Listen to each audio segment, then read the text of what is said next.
दोस्तों, आज हम एनसीईआरटी क्लास 7 का हिस्ट्री का चैप्टर 5 पढ़ रहे हैं। इससे पहले हमने 4 चैप्टर पढ़ चुके हैं और उनके क्वेश्चन आंसर भी देख चुके हैं। तो चलो दोस्तों शुरू करते हैं। 5th चैप्टर का नाम है शासक और इमारतें। तो चलो दोस्तों पढ़ते हैं। चित्र 1 कुतुब मीनार के पहले छज्जे को प्रदर्शित करता है कुतुबुद्दीन ऐबक। हमने गुलाम वंश का देखा था। कुतुबुद्दीन ऐबक ने लगभग 1199 में इसका निर्माण करवाया था। छज्जे के नीचे छोटे मेहराब तथा ज्यामितीय रूपरेखाओं द्वारा निर्मित नमूने को देखें। क्या आपको छज्जे के नीचे अभिलेखों की 2 पट्टियां दिखाई दे रही हैं? यह अभिलेख अरबी में किसमें है? अरबी में। गौर करें कि मीनार का बाहरी हिस्सा घुमावदार तथा कोणीय है। ऐसी सतह पर अभिलेख लिखने के लिए काफ़ी परिशुद्धता की आवश्यकता होती थी। सर्वाधिक योग्य कारीगरी ही इस कार्य को संपन्न कर सकते थे। याद रखें कि 800 वर्ष पूर्व केवल कुछ ही इमारतें पत्थर या ईंटों की बनी होती थी। किससे? पत्थर या ईंटों से। 13वीं शताब्दी में कुतुब मीनार जैसी इमारत का देखने वालों पर क्या प्रभाव पड़ा होगा? चित्र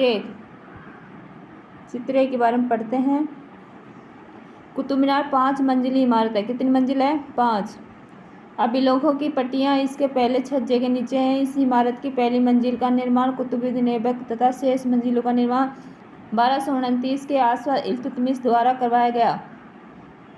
कई वर्षों में यह इमारत आंधी तूफान तथा भूकंप की वजह से क्षतिग्रस्त हो गई थी। अलाउद्दीन खिलजी, मुहम्मद तुगलक, फिरोज शाह तुगलक तथा इब्राहिम लोदी ने इसकी मरम्मत करवाई। ठीक है, इम्पोर्टेंट दोस्तों, ये पूछ सकते हैं कि ये कौन कौन शासक इसको बनाने में भागीदार है। 8वीं और 18वीं शताब्दी के बीच राजाओं तथा उनके अधिकारियों ने 2 तरह की इमारतों का निर्माण किया। पहली तरह की इमारतों में सुरक्षित, ये देखो कुतुब मीनार, देखो कैसी अच्छी डिजाइन कर रखी है। देखो अलग अलग घुमावदार ज्यामितीय। ठीक है, संरक्षित तथा इस दुनिया और दूसरी दुनिया में आराम विराम की भव्य जगह किले, महल तथा मकबरे थे। दूसरी श्रेणी में मंदिर, मस्जिद, हौज, कुएं, सराय तथा बाजार जैसी जनता के उपयोग की इमारतें थीं। राजाओं से यह अपेक्षा की जाती थी कि वे अपनी प्रजा की देखभाल करेंगे तथा प्रजा के उपयोग और आराम के लिए इमारतों का निर्माण करवाकर राजा उनकी प्रशंसा पाने की आशा करते थे। इस तरह के निर्माण कार्य व्यापारी अन्य व्यक्तियों के द्वारा भी किए जाते थे। वे मंदिरों, मस्जिदों, कुओं का निर्माण करवाते थे, परंतु घरेलू स्थापत्य व्यापारियों की विशाल हवेलियों के अवशेष 18वीं शताब्दी से ही मिलने शुरू होते हैं। आगरा किले के निर्माण में लगा श्रम। अकबर द्वारा निर्मित आगरा किले के निर्माण हेतु 2000 पत्थर काटने वालों, 2000 सीमेंट और चूना बनाने वालों तथा 8000 मजदूरों की आवश्यकता पड़ी। अधिरचना क्या होती है? भूतल से ऊपर किसी भी भवन का भाग। राजस्थान की बूंदी में स्थित रानी जी की बावड़ी उन 50 बावड़ियों में सबसे बड़ी थी, जिसका निर्माण पानी की आवश्यकता की पूर्ति के लिए किया गया। अपनी स्थापत्य सुंदरता के लिए विख्यात इस बावड़ी का निर्माण 1699 ईस्वी में रानी नाथावत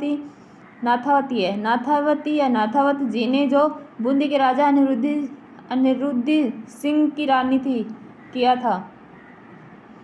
अभियांत्रिकी कौशल तथा निर्माण कार्य। स्मारकों से हमें उनके निर्माण में प्रयुक्त शिल्प विज्ञान का भी पता चलता है। छत का ही उदाहरण ले लीजिए।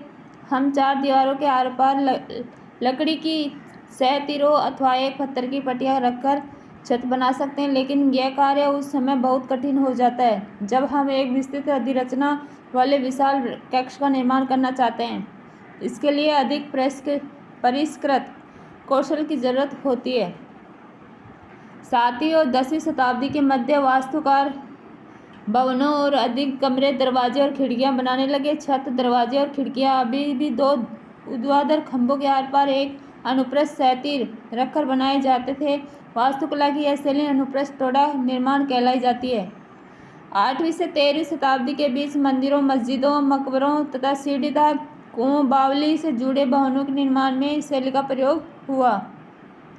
चित्र 2 क्या है? ये देखो क्या है? दिल्ली की कुव्वत अल इस्लाम मस्जिद का एक हिस्सा 12वीं शताब्दी का उत्तरार्ध में, ये देखो कुव्वत अल इस्लाम। चित्र ख, ये देखो चित्र टू ख, मेहराब के निर्माण में अनुप्रस्थ टोडा तकनीक का इस्तेमाल, ये देखो अनुप्रस्थ टोडा।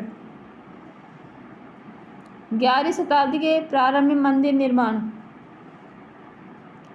चित्र 3 क, शिव की स्तुति में बनाए गए कंदरिया महादेव, कौन? कंदरिया महादेव मंदिर का निर्माण चंदेल, कौन? चंदेल राजवंश के राजा दंग देव द्वारा, किसने? दंग देव द्वारा 999 में किया गया था। चित्र 3 ख, मंदिर की योजना है, ये मंदिर की योजना है। एक अलंकृत द्वार से उनके प्रवेश भाग और मुख्य सभा भवन महामंडप जहाँ नृत्य का आयोजन होता था तक पहुँच जाता था। प्रमुख देवता की मूर्ति मुख्य मंदिर गर्भगृह में रख जाती थी। धार्मिक अनुष्ठान इसी जगह संपन्न किए जाते थे तथा इसमें केवल राजा, उनका निकटतम परिवार तथा पुरोहित एकत्रित होते थे। खजुराहो समूह में राजकीय मंदिर सम्मिलित थे जहाँ सामान्य जनमानस को जाने की अनुमति नहीं थी। ये मंदिर सुपरिष्कृत उत्कीर्ण मूर्तियां से अलंकृत थे। हमने देखो कंदरिया महादेव का मंदिर, ये देखो कंदरिया महादेव का मंदिर है ये, और ये है एक चित्र दे रखा है।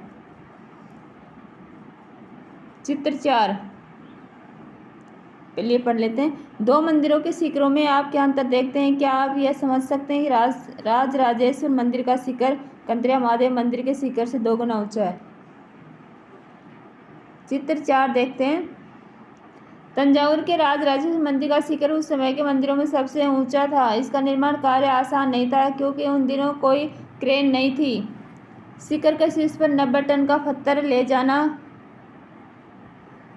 इतना भारी होता था कि उसे व्यक्ति अपने आप उठाकर नहीं ले जा सकते थे। इसलिए इस काम के लिए वास्तुकारों ने मंदिर के शीर्ष तक पहुंचने के लिए चढ़ाईदार रास्ता बनाया। रोलरों द्वारा भारी पत्थरों को इस रास्ते से ऊपर ले जाया गया। इस काम के लिए 4 किलोमीटर से ज़्यादा लंबा पथ तैयार किया जाता था जिससे चढ़ाई बहुत कठिन न हो। मंदिर बन जाने के बाद इसे गिरा दिया गया, लेकिन उस क्षेत्र के लोगों ने मंदिर निर्माण के अनुभव को काफ़ी लंबे समय तक याद रखा। आज भी मंदिर के पास के एक गाँव को चारुपल्लम क्या कहा जाता है? चारुपल्लम कहा जाता है, जिसका शाब्दिक अर्थ है चढ़ाईदार रास्ते का गांव। ये देखो राजराजेश्वर मंदिर। 12वीं शताब्दी में 2 प्रौद्योगिकी के एक शैली संबंधी परिवर्तन दिखाई पड़ने लगते हैं। दरवाजों और खिड़कियों के ऊपर की अधिरचना का भार कभी कभी मेहराबों पर डाल दिया जाता था। वास्तुकला का यह चापा का रूप था। ये देखो मेहराब का विशुद्ध रूप। मेहराब के मध्य में डांट अधिरचना भार को मेहराब की आधारशिला पर डाल देती है। निर्माण कार्य में चूना, पत्थर, सीमेंट का प्रयोग बढ़ गया। यह उस श्रेणी की सीमेंट होती थी जिसमें पत्थर के टुकड़ों के मिलाने से कंक्रीट बनती थी। इसकी वजह से विशाल ढांचों का निर्माण सरलता और तेजी से होने लगा। चित्र 6 में निर्माण स्थल पर एक नज़र डालें। ये देखो मेहराब का विशुद्ध रूप। अलाइ दरवाजे का मेहराब प्रारंभ 14वीं सदी कुव्वत अल इस्लाम मस्जिद दिल्ली। ये देखो आगरा। चित्र 6 आगरा किले में जल द्वार निर्माण को दिखाती है एक चित्रकार जिसे अकबरनामा से लिया गया।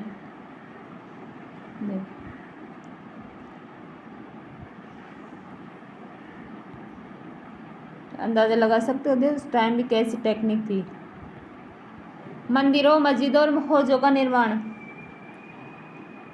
मंदिरों और मस्जिदों का निर्माण बहुत सुंदर तरीके से किया जाता था क्योंकि वे उपासना के स्थल थे। वे अपने संरक्षण की शक्ति, धन, वैभव तथा शक्ति भाव का भी प्रदर्शन करते थे। उदाहरण के लिए राजराजेश्वर मंदिर को लिया जा सकता है। एक अभिलेख से इस बात का संकेत मिलता है कि इस मंदिर का निर्माण राजा राजदेव ने, किसने? राजा राजदेव ने अपने देवता राजराजेश्वर की उपासना हेतु किया था। ध्यान दें कि राजा और उसके देवता के नाम काफ़ी मिलते जुलते हैं। राजा ने इस तरह का नाम इसलिए रखा क्योंकि यह नाम मंगलकारी था। क्या था? मंगलकारी। और राजा स्वयं को ईश्वर के रूप में दिखाना चाहता था। धार्मिक अनुष्ठान के जरिए मंदिर में एक देवता राजा राजदेव, दूसरे देवता राजराजेश्वर का सम्मान करता था। प्रथम मंदिरों का निर्माण राजाओं ने करवाया था। मंदिर के अन्य लघु देवता शासक के सहयोगियों द्वारा असुर तथा अधीनस्थों के देवी देवता थे। यह मंदिर शासक और उसके सहयोगियों द्वारा शासित विष्णु का एक लघु रूप ही था। जिस तरह से वे राज के मंदिरों में इकट्ठे होकर अपने देवताओं की उपासना करते थे, ऐसा प्रतीत होता था मानो उन्होंने देवता के न्यायप्रिय शासन को पृथ्वी पर ला दिया हो। एक शाही वास्तुशिल्पी। मुगल बादशाह शाहजहां के इतिहासकार ने शासक को साम्राज्य में धर्म की कार्यशाला का वास्तुशिल्पी बताया। चित्र 7। अपनी नई राजधानी शाहजहानाबाद 1650 शाहजहां द्वारा बनाई गई जामी मस्जिद की योजना। ये देखो जामी मस्जिद की योजना। देखो ये किबला हमने पढ़ा था, किबला मक्का की ओर संकेत। ये देखो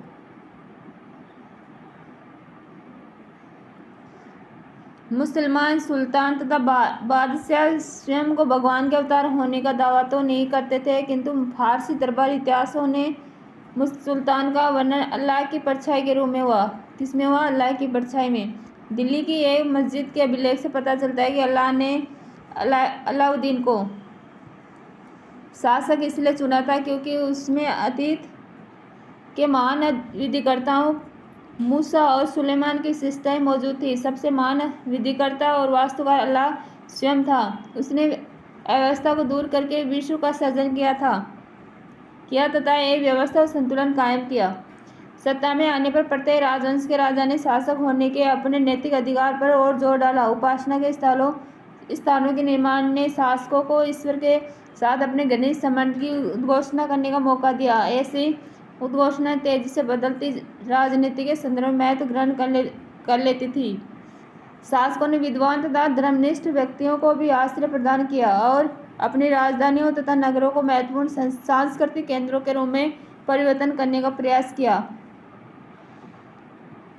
इन सब से उनके शासन तथा राज्य को ख्याति मिली।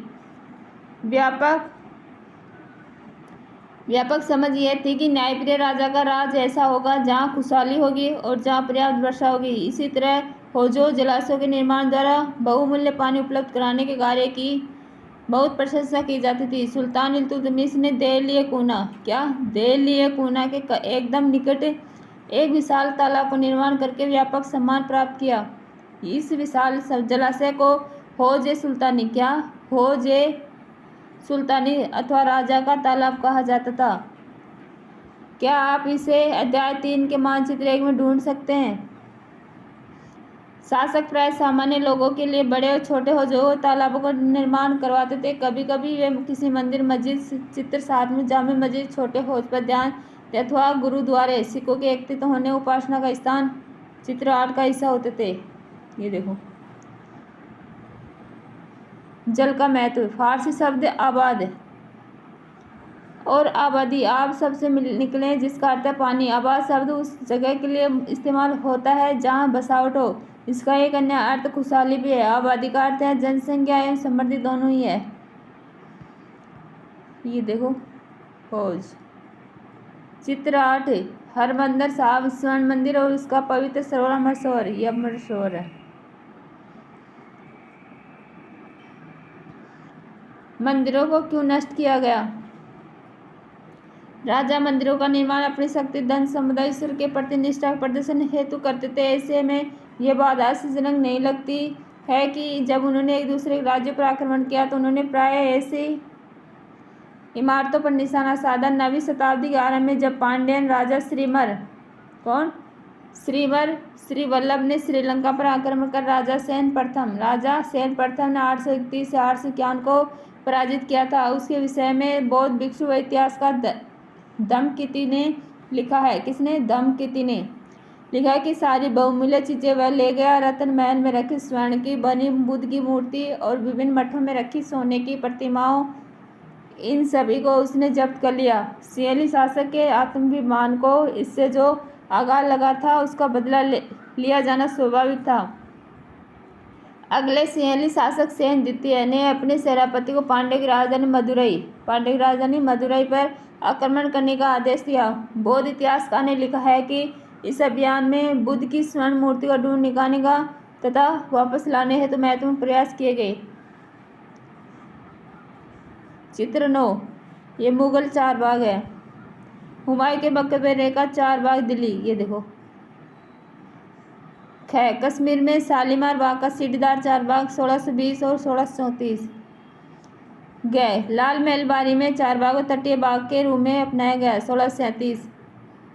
लाल महल बारी में क्या अपनाया गया? चार बाग को तटीय बाग के रूप में। और कश्मीर में शालीमार बाग को सीढ़ीदार चार बाग के रूप में। और हुमायूं के मकबरे को चार बाग, ओनली चार बाग। इसी तरह 11वीं शताब्दी के आरंभ में जब चोल राजा राजेंद्र प्रथम ने अपनी राजधानी शिव मंदिर का निर्माण करवाया था तो उसने प्राचीन शासकों से जब्त की गई उत्कृष्ट प्रतिमाओं से इसे भर दिया। एक अधूरी सूची में निम्न चीजें सम्मिलित थी: चालुक्यों से प्राप्त एक सूर्य पीठिका, एक गणेश मूर्ति तथा दुर्गा की कई मूर्तियां, पूर्वी चालुक्य से प्राप्त एक नंदी मूर्ति, उड़ीसा के कलिंगों से प्राप्त भैरव शिव का एक रूप तथा भैरवी की एक प्रतिमा तथा बंगाल के पालो से प्राप्त काली की मूर्ति। गजनी का सुल्तान महमूद राजेंद्र प्रथम का समकालीन था।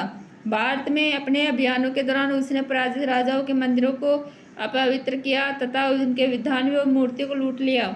उस समय सुल्तान महमूद को कोई बहुत महत्वपूर्ण शासक नहीं था, लेकिन मंदिरों को नष्ट करके, खास तौर से सोमनाथ का मंदिर, उसने एक महान इस्लामी योद्धा के रूप में श्रेय प्राप्त करने का प्रयास किया। मध्ययुगीन राजनीतिक संस्कृति में ज्यादातर शासक अपने राजनीतिक बल और सैनिक सफलता का प्रदर्शन पराजित शासकों के उपासना स्थलों पर आक्रमण करके और उन्हें लूट कर करते थे। राजेंद्र प्रथम तथा महमूद गजनवी की नीतियां किन रूपों में समकालीन समय की देन थी और किन रूपों में एक दूसरे से भिन्न थी? बाग, मकबरे तथा किले। मुगलों के अधीन वास्तुकला और अधिक जटिल हो गई। बाबर, हुमायूं, अकबर, जहांगीर और विशेष रूप शाहजहां साहित्य कला और वास्तुकला में व्यक्तिगत रुचि लेते थे। अपनी आत्मकथा में बाबर ने औपचारिक बागों की योजनाओं और उनके बनाने में अपनी रुचि का वर्णन किया। अक्सर ये बाग दीवार से घिरे होते थे तथा कृत्रिम नहरों द्वारा चार बागों में विभाजित आयताकार अहाते में स्थित थे। औपचारिक बागों की योजना और उनके बनाने तथा खाका तैयार करने में बाबर ने अपनी रुचि का वर्णन किया।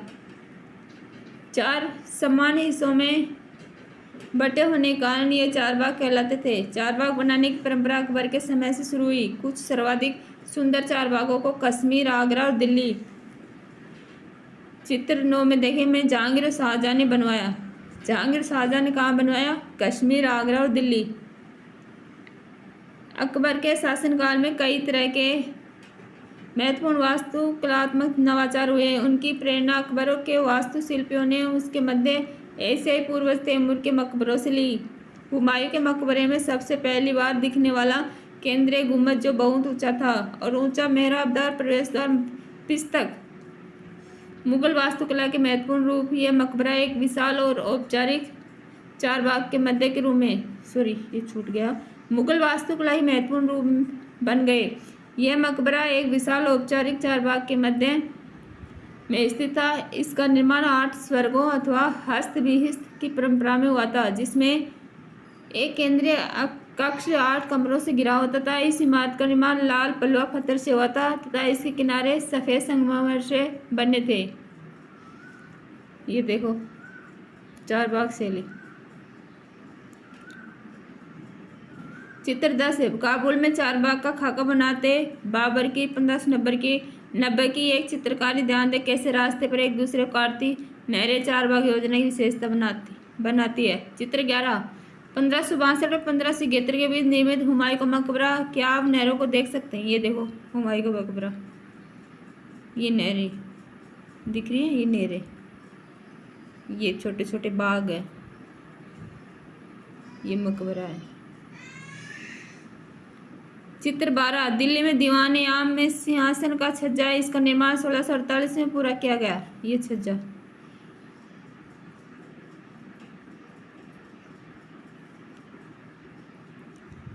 ये सिंहासन है।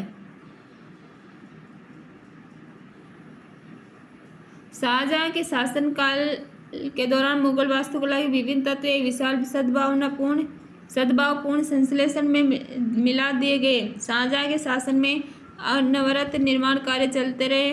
विशेष रूप से आगरा और दिल्ली में सार्वजनिक और व्यक्तिगत सभा हेतु समारोह कक्षों, दीवाने खास और दीवाने आम की योजना बहुत सावधानीपूर्वक बनाई जाती थी। एक विशाल आंगन में स्थित यह दरबार चिहिल सुतून अथवा 40 खंभों के सभा भवन की कहलाते थे। शाहजहां के सभा भवन विशेष रूप से मस्जिद से मिलते जुलते बनाए गए थे। उसका सिंहासन जिस मंच पर रखा था उसे प्रायः किबला नमाज के दौरान मुसलमानों के सामने की दिशा कहा जाता था। एक किबला पहले भी आया था, क्योंकि जिस समय दरबार चलता था उस समय प्रत्येक व्यक्ति उस ओर ही मुँह करके बैठता था। इस वास्तुकलात्मक अभिलक्षणों का ये इस ओर इशारा था कि राजा पृथ्वी पर ईश्वर का प्रतिनिधि था। पित्रादुरा उत्कीर्णित संगमरमर अथवा बलुआ पत्थर पर रंगीन ठोस पत्थरों को दबाकर बनाए गए सुंदर तथा अलंकृत नमूने।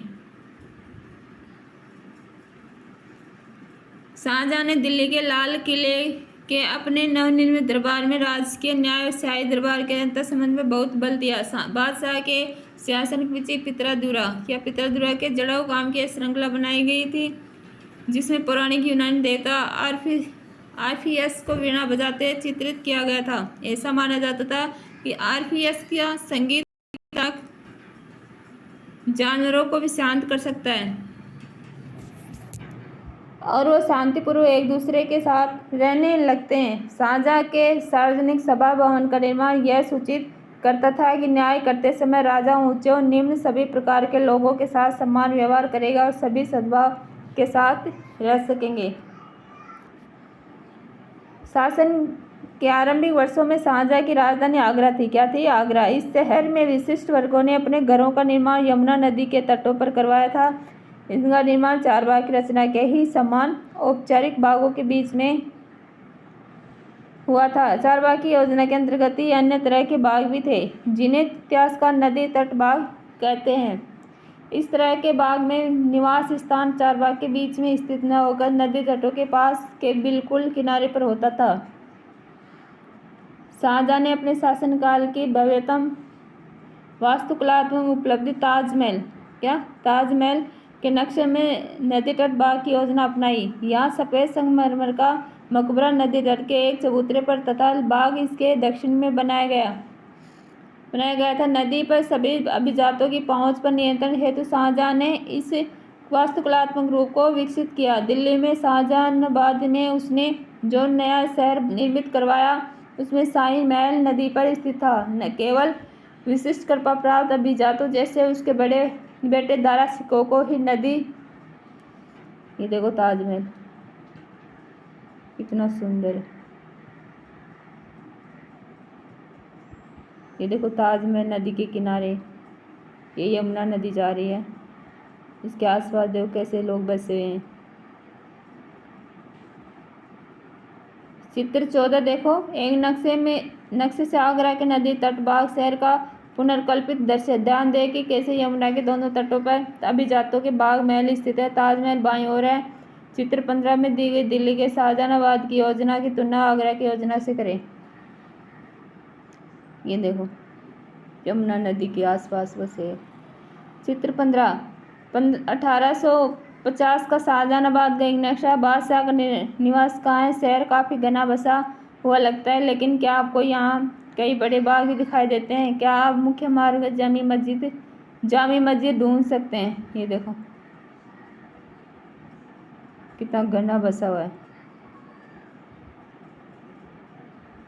तक पहुंच मिली थी। अन्य सभी को अपने घरों का निर्माण यमुना नदी से दूर शहर से करवाना पड़ता था। क्षेत्र व साम्राज्य। 8वीं 18वीं शताब्दियों के बीच जब निर्माण संबंधी गतिविधियों में बढ़ोतरी हुई तो विभिन्न क्षेत्रों के बीच विचारों का भी पर्याप्त आदान प्रदान हुआ। एक क्षेत्र की परंपरा दूसरे क्षेत्र द्वारा अपनाई गई। उदाहरण के लिए विजयनगर में राजाओं की गजशालाओं पर बीजापुर और गोलकुंडा जैसी आसपास की सल्तनतों की वास्तुकलात्मक शैली का बहुत प्रभाव पड़ा था। अध्याय 6 देखिए। मथुरा के निकट स्थित वृंदावन में बने मंदिरों की वास्तुकलात्मक शैली फतेहपुर सीकरी के मुगल महलों से बहुत मिलती जुलती थी। विशाल साम्राज्य के निर्माण ने विभिन्न क्षेत्रों को उनके शासन के अधीन ला दिया। इससे कलात्मक रूपों व वास्तुकलात्मक शैलियों के परिसंचरण में ये देखो चित्र 16 देखो। वृंदावन में गोविंद देव के मंदिर का अंदरूनी भाग ये देखो। 1590 इस मंदिर का निर्माण लाल बलवा पत्थर से हुआ था। 2-4 में से प्रतिच्छेदी मेहराबों पर ध्यान दें। ये प्रतिच्छेदी जिनसे इसकी ऊंची भीतर छत का निर्माण किया था। वास्तुकला की यह शैली उत्तर पूर्वी ईरानी खुरासान से आई और फतेहपुर सीकरी में इसका प्रयोग किया गया था।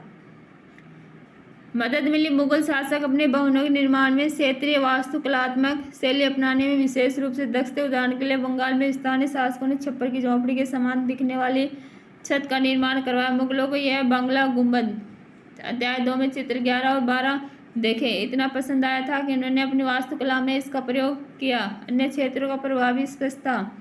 अकबर की राजधानी फतेहपुर सीकरी की कई इमारतों पर गुजरात और मालवा की वास्तुकलात्मक शैलियों का प्रभाव दिखता है। 18वीं शताब्दी से मुगल शासकों की सत्ता के धूमिल हो जाने के बाद भी उनके आश्रय में विकसित वास्तुकला शैली निरंतर प्रयोग में रही तथा अन्य शासकों ने जब भी स्वयं के राज्य स्थापित करने के प्रयास किए यह शैली अपनाई। चित्र 17 देखो। फतेहपुर सीकरी के जोधाबाई महल में छत के विस्तार को संभालते अलंकृत स्तंभ तथा टेक ये गुजरात क्षेत्र की वास्तुकला परंपरा से प्रभावित है। ये देखो फतेहपुर सीकरी का एक दृश्य। आसमान छूते चर्च ये चर्च है। 12वीं शताब्दी में से फ्रांस में आरंभी भवनों की तुलना में अधिक ऊंचे व हल्के चर्चों के निर्माण के प्रयास शुरू हुए। वास्तुकला की यह शैली गोथिक नाम से जानी जाती है। इस शैली की विशेषताएं नुकीले ऊंचे मेहराब, रंगीन कांच का प्रयोग जिसमें प्राय बाइबल से लिए गए दृश्यों का चित्रण है तथा उड़ते हुए पुश्ते, दूर से ही दिखने वाली ऊंची मीनारें, घंटी वाले बुर्ज बाद में चर्च से जुड़े। इस वास्तुकलात्मक शैली के सर्वोत्कृष्ट ज्ञात उदाहरणों में से एक पेरिस का नॉट्रेडम चर्च है। 12वीं और 13वीं शताब्दी के कई दशकों में इसका निर्माण हुआ। चित्र पर एक नज़र डालें और घंटी वाले बुर्जों को पहचानने की कोशिश करें। ये देखो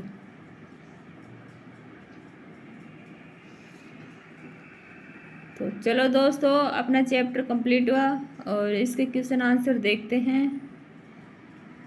ठीक है। क्वेश्चन है वास्तुकला का अनुप्रस्थ टोडा निर्माण सिद्धांत चापागार सिद्धांत से किस तरह भिन्न है। हमने देखा था चैप्टर में कि अनुप्रस्थ टोडा निर्माण सिद्धांत और चापागार सिद्धांत में अनुप्रस्थ टोडा में देखेंगे तो यह छत, दरवाजे, खिड़कियां 2 खंभों के आर पार एक सहतिर रखकर बनाए जाते थे और 8वीं से 12वीं शताब्दी में मध्य इस सिद्धांत का प्रयोग होता था। जबकि चापागार सिद्धांत में क्या था, दरवाजों और खिड़कियों के ऊपर की अभिरचना का भार मेहराबों पर डाल दिया जाता था और 12वीं शताब्दी से इस सिद्धांत का प्रयोग होने लगा। ठीक है। सेकंड क्वेश्चन है सीकर से आपका क्या तात्पर्य है। सीकर से तात्पर्य है मंदिर का शीर्ष जिसके नीचे गर्भगृह स्थित होता है। जैसे हमने देखा था सीकर, हमने अभी देखा था मंदिर में सीकर। देखो अभी दिखाते हैं सीकर।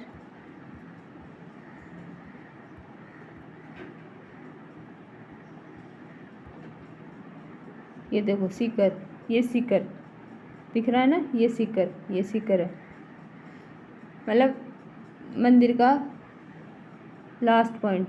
ठीक है।